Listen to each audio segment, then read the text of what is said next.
ठरलं तर मग मालिकेच्या आजच्या भागामध्ये आपण पाहणार आहोत की सगळीजण छान गप्पा मारत बसलेली असतात। तेवढ्यातच आता सायलीने जी पानं ऑर्डर केलेली असतात आणि त्यासोबत त्याला लावायला जे काही सगळं सामान ऑर्डर केलेलं असतं ते डिलिव्हरी बॉय सायलीला आणून देतो। घरात या सगळ्यामध्ये कोणाचंच लक्ष नसतं की सायलीचं नेमकं काय चाललंय। इकडे सगळीजण गप्पा मारत बसलेली असतात आणि त्याच वेळेला आता या सगळ्यांच्या गप्पा सुरू असताना सायली आता किचनमध्ये गेलेली असते आणि जेव्हा सायली किचनमध्ये जाते तेव्हा सायली पाहते तर काय तिथे आता सगळ्या पानांचा ती आता पसारा मांडते आणि सगळी पानं व्यवस्थित लावून त्याला गुलकंद वगैरे लावते। कारण गुलकंदाचं पान जे आहे ते खरं तर आता त्या अस्मिताला खायचं होतं आणि तिला तसलेच डोहाळे लागले होते। तर आता अस्मिताचे डोहाळे पुरवायचे असं तर हिचं ठरलेलंच असतं आणि त्यामुळे ती स्वतः ते सगळे पान बनवते आणि अस्मिताच्या समोर आणून ठेवते। अस्मिता जेव्हा ही सगळी पानं पाहते तेव्हा अस्मिताला तर धक्काच बसतो। कारण अस्मिताला जे हवं असतं ते अखेरकर आता सायलीने करून दाखवलेलं असतं आणि पानं बघून अस्मिताच्या तोंडाला सुद्धा पाणी सुटतं। आता अस्मिता जी आहे ती तातडीने ती पानं खायला जाणार तितक्यातच तिला कल्पना थांबवते आणि कल्पना म्हणत असते की नाही अस्मिता, तू ही पानं नको खाऊस। आणि जेव्हा अस्मिताला असं म्हटलं जातं तेव्हा अस्मिता सुद्धा थांबते कारण ही पानं बाहेरची असतील आणि घरातलंच खायचं, बाहेरचं सध्या डिलिव्हरीमध्ये काहीच खायचं नाही असं आता कल्पना म्हणू लागते। त्यावर आता सायली जी आहे ती कल्पनाला सांगत असते की आई, ही पानं मी घरातच बनवली आहे, तुम्हा कोणाचंच लक्ष नव्हतं ना, तेव्हा मी ही पानं फक्त सामान मी ऑर्डर केलं आहे बाहेरचं आणि हे सगळं काही मीच बनवलं आहे असं देखील ती आता सांगू लागते। जेव्हा ती हे सगळं सांगते तेव्हा मात्र प्रतापला मोठा धक्काच बसतो। प्रताप म्हणत असतो, अरे वा, म्हणजे आपल्या अस्मिताने खायची काय व्यक्त केली की तिला ते खायचं आहे, तर लगेच आपल्या सायलीने ते बनवलं सुद्धा, किती ना छान। आणि त्याच वेळेला आता हे सगळं सांगितल्यानंतर पुढे मात्र इकडे प्रिया तर पाहतच राहते। पण आता जी कल्पना असते ती म्हणत असते की घरात जर बनवलं असेल अस्मिता तर खायला हरकत नाही। त्याच वेळेला आता अर्जुन म्हणत असतो, पण हे सगळं तू कधी केलं? त्याच वेळेला आता सायली सांगत असते की तुम्हा कोणाचंच लक्ष नव्हतं ना, तेव्हाच तर मी हे सगळं सामान मागवलं होतं आणि किचनमध्ये जाऊन मी अस्मिताताईंसाठी हे पान बनवलं। हे जेव्हा आता सायली म्हणते तेव्हा मात्र आता खूप मोठा धक्का जो आहे तो इथे प्रियाला बसलेला असतो। कारण प्रिया जी असते तिने तर जागची हल्लेली सुद्धा नसते, तिथेच बसून गप्पा मारत असते। तर आता जे प्रताप असतात ते सायलीचं कौतुक करतात आणि म्हणत असतात की ज्याला कोणाला काय पाहिजे असेल ना त्याने फक्त आवाज करायचा, आपली सायली त्यांच्यासमोर हजरच ठेवत असते त्यांना जी काही गोष्ट हवी येते। सायली त्या बाबतीत खरंच तू खूप हुशार आहेस आणि सगळ्यांचा बरोबर विचार करतेस आणि त्यामुळेच तू हे सगळं बरोबर मॅनेज करतेस असं देखील तिचं बोलून कौतुक केलं जातं। तर प्रियाच्या लक्षात येतं की हे सगळं बोलणं आपल्यासाठी आहे, आपल्याला हे सगळे टोमणे दिले जात आहेत। म्हणूनच आता प्रिया जी असते ती नाराज झालेली असते तर ती अश्विनकडे पाहत असते। इकडे मात्र आता सायली सांगत असते की घ्या ना अस्मिताताई, तुमच्यासाठीच केलं आहे। आता अस्मिता ती पान खाऊ लागते आणि अस्मिता जेव्हा ती पान खाते तेव्हा अस्मिताला ते पान खूप जास्त आवडतं।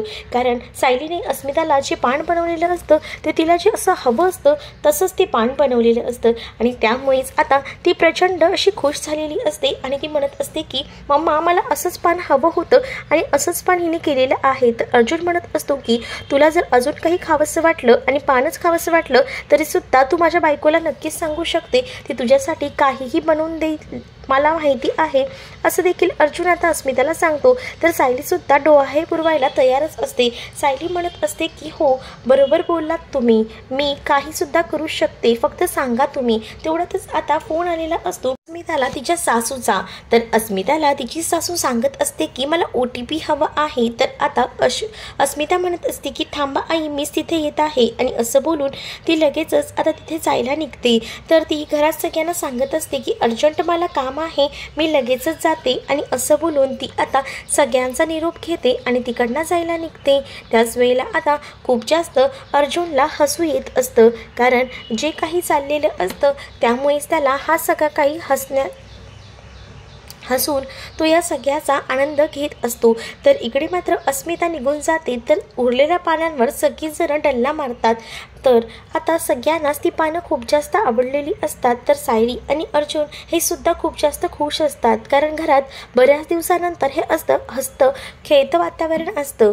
आणि त्यानंतर आता रूममध्ये गेल्यानंतर इकडे मात्र आता प्रताप जे असतात ते आता सगळी काही घडलेली घटना सांगत असतात आणि म्हणत असतात की खरंच आपली सायली किती हुशार आहे ना। इकडे रूममध्ये सायली अर्जुनला सांगत असते की डोहाळे काय असतात ना ते आज मला कळलं। खरंच अस्मिताताईंना कसले डोहाळे लागले होते, जेव्हा त्यांना पान दिलं तेव्हा त्या किती खुश झाल्या। मला तर बघवतच नव्हतं हे सगळं काही, पण बरं झालं अचानकमध्ये मला आयडिया सुचली, मी ते सामान मागवलं आणि त्यांच्यासाठी ते केलं।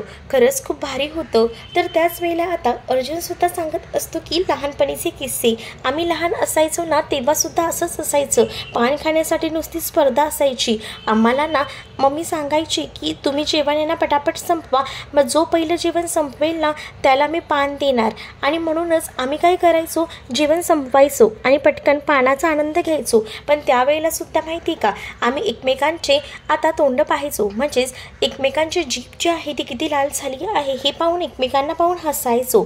त्याच वेळेला आता प्रताप सुद्धा आपणाला त्यांच्या लग्नाच्या वेळीच्या आठवणी सांगतात आणि आपलं लग्न झालं होतं तेव्हा सुद्धा आपण कसे जायचो ना पान खायला, सगळं काही आवरलं का, नंतर सगळं काही कमीच झालं, मुलं झाली आणि मग आपण कुठेच जायचं बंदच केलं ना सगळीकडे। पण आपण ते पान कधीच घरी बनवलं नाही, कशाला म्हटलं आपण घरात उद्योग करायचा। पण आज सायलीच्या निमित्ताने ते जुने दिवस पुन्हा आठवले आणि अस्मितामुळे तुला सुद्धा पान खाता आलं असं देखील आता कल्पनाला प्रताप म्हणत असतात। आणि पुढे जाऊन ते म्हणत असतात की मला माहिती आहे की बघ आज अस्मिताला ते पान खावं वाटलं म्हणून सायलीने लगेच केलं, पण तुला माहिती खरं तर अस्मिताचं आणि त्याचसोबत आपल्या तन्वीचं किती जमतं, पण तन्वी उठली का स्वतःहून त्या आपल्या अस्मितासाठी पान बनवायला, नाही ना इथेच बघ ना, म्हणजे सायली सगळ्यांना किती जीव लावते। तर इकडे आता सायली आणि अर्जुन बोलत असतात आणि म्हणत असतात की खरंच जे काही डोहाळे असतात ना ते पुरवायलाच हवे असतात, कारण ते डोहाळे आपण पूर्ण केले तर बाळसुद्धा त्याच्या सगळ्या काही इच्छापेक्षा पूर्ण करूनच बाहेर येतं। तर पुढे जाऊन आता अर्जुन सांगत असतो की आम्ही लहानपणी ना एकमेकांची जीभ पाहायचो आणि एकमेकांची जीभ पाहिल्यानंतर कोणाची जीभ जास्त लाल झाली आहे हे सुद्धा सांगायचो, तसंच आम्ही आता केलेलं होतं। तर आता सायली सुद्धा आपली जीभ दाखवू लागते आणि सायली म्हणत असते की बघा माझी जीभ पण लाल आहे। तर अर्जुन देखील तिला आपली जीभ दाखवत असतो। तर दुसऱ्या दिवशी सकाळी आता सायली जी काही झाडं त्यांनी लावलेली असतात त्यांना सगळ्यांना पाणी घालत असते। तेवढ्यातच आता प्रताप तिथे येतात आणि सायलीला विचारतात की पेपर नाही आला का। तेवढ्यातच पेपरवाला येऊन पेपर देऊन जातो आणि त्यावेळेला बातमी वाचली जाते आणि बातमीमध्ये असं लिहिलं जातं की एक पनवेलमध्ये मोठा प्रेस्टिजियस बिझनेसमॅन आता एक मोठं फंक्शन ठेवलेलं आहे आणि त्या फंक्शनला आपल्याला इन्व्हिटेशनसुद्धा केलेलं आहे, कारण तेव्हाच मोबाईलमध्ये सुद्धा मेसेज आलेला असतो आणि सुभेदार कुटुंब यांनीसुद्धा या फंक्शनला यायचं आहे असं देखील सांगितलं जातं। त्याच वेळेला आता प्रतापला सगळेजण कॉंग्रॅच्युलेशन्स करू लागतात, कारण 10 बिझनेसमॅनपैकी त्यांना बोलवलं जातं आणि त्यामध्ये प्रतापचं सुद्धा नाव असतं। आणि प्रतापला आता कल्पना म्हणत असते की खरंच मला तुमचं खूप अभिमान वाटतो। तर आता प्रतापला कल्पनाने हे म्हटल्यानंतर प्रताप देखील आता सगळ्यांना म्हणत असतो की मी एवढा जो काही पुढे गेलो आहे ना ते तुमच्या सगळ्यांमुळे, आज तुम्ही सगळीजण माझ्या पाठीशी खंबीरपणे उभे आहात, म्हणूनच आज मी या टोकाला येऊन पोहोचलेलो आहे असं देखील आता ते म्हणू लागतात। त्याच वेळेला आता कल्पना तुला सुद्धा माझ्यासोबत या फंक्शनला यावं लागेल असं आता कल्पनाला सांगितलं जातं। तर कल्पना म्हणत असते की हो येईन मी, तुम्ही काळजी करू नका। तर त्याच वेळेला आता इथे सायली सुद्धा असते। सायलीला सुद्धा खूप छान वाटत असतं, एक बिझनेसमॅन म्हणून आता प्रतापला तिथे बोलवलेलं असतं। त्याच वेळेला प्रताप म्हणत असतो की कोणाकोणाला तिथे इन्व्हिटेशन दिलं आहे त्यांना मी सांगितलंच आहे की मला जरा लिस्ट पाठवा, मलाही पाहायचं आहे की कोणाकोणाला त्यांनी तिथे बोलवलं आहे। तर त्याच वेळेला पूर्णाची सांगतात की नक्कीच त्या सायलीला सुद्धा बोलवलं असेल, कारण तो सुद्धा खूप छान असा बिझनेसमॅन आहे। तर आता प्रताप म्हणतात की हो मला सुद्धा तेच पाहायचं आहे, कोणाकोणाला बोलवलं आहे ते। तर इकडे तेच इन्व्हिटेशन जे आहे ते आता महिपतला सुद्धा आलेलं असतं, पण महिपतला ते इन्व्हिटेशन वाचता सुद्धा येत नसतं, म्हणून तो साक्षीला ते वाचायला सांगतो। साक्षी म्हणत असते की अण्णा तुम्हाला ना खूप मोठ्या आता बिझनेस पार्टीमध्ये बोलवलं आहे आणि त्या बिझनेसमध्ये तुम्हाला खूप मोठं स्थान दिलेलं आहे, त्यामुळे तुमचं तिथे कौतुक तर खूप जास्त होईल, त्यामुळे तुम्हाला सुद्धा या पार्टीला जावं लागेल. त्याच वेळेला आता ते तिला म्हणत असतात की मी एकटा जाणार नाही आहे, तू सुद्धा माझ्यासोबत येणार आहे. पण या सगळ्याला आता खरं तर ती साक्षी जी आहे ती विरोध करत असते आणि म्हणत असते की तुम्हाला तर माहिती आहे मला गर्दीचा किती त्रास आहे ते, त्यामुळे मी सॉरी पण येणार नाही. पण आता तिला महिपत जो आहे तो फोर्स करू लागतो आणि म्हणत असतो की तुला यावंच लागेल, कारण मला नाही जमणार आहे ते सगळं काही. तुला तर चांगलंच माहिती आहे मला तिथे इंग्लिशही बोलता येणार नाही, कारण तिकडे सगळेजण इंग्लिशमध्ये बोलतील. आताच बघितलंस ना माझे किती वांदे झाले होते, मला कळतच नव्हतं की मी काय करू. पण बरं झालं तू होतीस म्हणून निदान तुम्हाला मेसेज तरी वाचून दाखवलास, पण मला पुढचं काही जमणार नाही, सॉरी हां, असं देखील आता तो म्हणू लागतो. आणि त्यामुळे साक्षीला तो सांगत असतो की प्लीज तू माझ्यासोबत उद्या त्या फंक्शनलाही चल, त्यामुळे मला ते काही थँक्यू सॉरी वगैरे सगळं काही बोलता येईल आणि त्यांच्याशी नीट संवादसुद्धा साधता येईल. तर इकडे आता प्रतापच्यांना लिस्ट आलेली असते आणि तेव्हा प्रताप सगळ्यांची नावं वाजत असतात आणि त्यामध्ये आता नाव असतं ते म्हणजे आता त्या महिपत शिकरेचं नाव वाचल्यानंतर प्रतापांना धक्काच बसतो. प्रताप म्हणतात की ह्याला सुद्धा इन्व्हाइट केलेलं आहे, मग आता काय करायचं हा मोठा प्रश्न आता पडलेला असतो. मग आता सायली म्हणत असते की तुम्हाला टेन्शन घ्यायची काहीच गरज नाही, जर महिपत शिकरेला तिथे बोलवलं असेल आणि जर तुम्हाला भीती वाटत असेल तर मी आणि अर्जुनसुद्धा तुमच्यासोबत येतो, म्हणजे तो तुमच्या नादीसुद्धा लागणार नाही. तर आता इकडे अर्जुन हा जो असतो तो मोबाईलमध्ये गुंग असतो, तो आपल्या मोबाईलवर काही ना काही काम करत असतो, त्याचं सायलीकडे जराही लक्ष नसतं.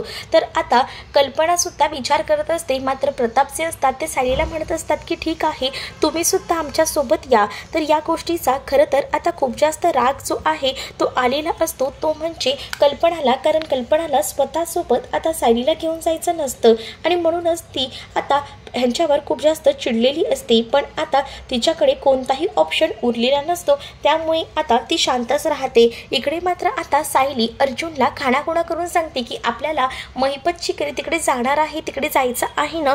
त्यावर अर्जुन भानावर येतो आणि अर्जुन सायलीकडे पाहू लागतो. तर सायलीसुद्धा डोळ्याने इशारा करत हो हो असं म्हणा असं म्हणते. तर आता अर्जुन देखील हो आपण जाऊया बाबांसोबत असं म्हणतो. तर पुढील भागामध्ये आपल्याला पाहायला मिळतं इथे नागराजने आग लावलेली असते आणि तो बाहेर घेऊन आलेला तो प्रतिमाला आणि प्रतिमाला ती आग दाखवू लागतो. प्रतिमा ती आग पाहून खूप जास्त घाबरते, आधीच तिला आगीची खूप जास्त भीती वाटत असते. त्यातच आता तो मुद्दामून म्हणतो ही आग अशीच दर आठवड्याला लावली जाईल आणि त्यानंतर तो त्या आगीमध्ये जोरात तिला ढकलतो. ज्या वेळेला त्या आगीमध्ये तिला ढकललं जातं त्यावेळेला मात्र आता खूप मोठा धक्का जो आहे तो मात्र बसलेला असतो, तो म्हणजे आता प्रतिमाला. कारण का प्रतिमा त्या आगीत पडली की काहीच कळायला मार्ग नसतो, मात्र प्रतिमा खूप जास्त जोरात ओरडते आणि त्यामुळे इकडे आता अर्जुन आणि सायली बाहेर पडलेली असतात. तेवढ्यातच आता अर्जुनच्या फोनवर जो आहे तो आता रविराजांचा फोन आलेला असतो. तर रविराज जे असतात ते अर्जुनला आता तातडीने यायला सांगतात. तर आता अर्जुन विचार करतो की इतक्या रात्री सिनियरचा का फोन आला असेल. तर सायली म्हणत असते की बघा ना काय काम आहे. तर आता रविराजांनी खूप जास्त अर्जंटमध्ये त्यांना घरी बोलवलेलं असतं, त्यामुळे सायलीसुद्धा खूप टेन्शनमध्ये येते की नेमकं काय झालं असेल. तर तुम्हाला हा भाग कसा वाटला हे नक्कीच मला कमेंटमध्ये सांगा आणि अशाच नवनवीन भागांसाठी आपल्या चॅनलला सुद्धा सबस्क्राईब नक्कीच करा. चला तर मग भेटूया पुढच्या भागामध्ये, तोपर्यंत टाटा बाय.